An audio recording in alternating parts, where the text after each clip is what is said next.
Tilaka Ramakrishna. Thank you. God bless you అండి. Bible ఒక బూతు గ్రంథం. ఎవరు ఒకాయన మెసేజ్ అయితే పెట్టాడు. కంచి అంట కుంచి.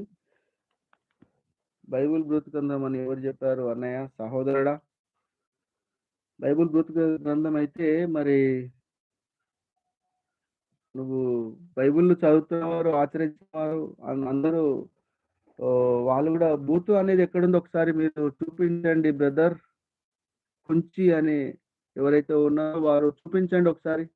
చూద్దాం మీకు బైబిల్‌లో బూతు అనేది ఎక్కడుందో. భూమి మీదకి అమ్మనైనా మనల్ని కంటారు. కన్న తర్వాత భూమి మీద మనం బ్రతుకుతూ మనకు ఇష్టానుసారంగా తప్పులు చేస్తే మన అమ్మనైనా కూడా తప్పు చేసినట్టేనా? మనం చేసిన పాపం వాళ్ళు చేసినట్టేనా? మనల్ని దేవుడు భూమి మీదకి పంపించి మీరు నా గురించి బ్రతకండి నాయన అని చెప్పేసి దేవుడు చెప్తే మనుషులు భూమి మీదకి వచ్చిన తర్వాత వారి శరీర ఇచ్చలను నెరవేర్చుకుంటా శరీరానుసారంగా బ్రతికిరు నాయన. అవి గ్రంథంలో రాయబడి ఉన్నాయి, లెక్కింపబడి ఉన్నాయి. అర్థమైందా?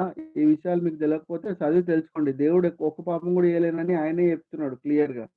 నాలో పాపం ఉందని నిరూపించమని యేసుక్రీస్తు సవాల్ చేసిండు. ఈ విషయాలు తెలుసుకోండి మీరు. తెలియకపోతే చదవండి.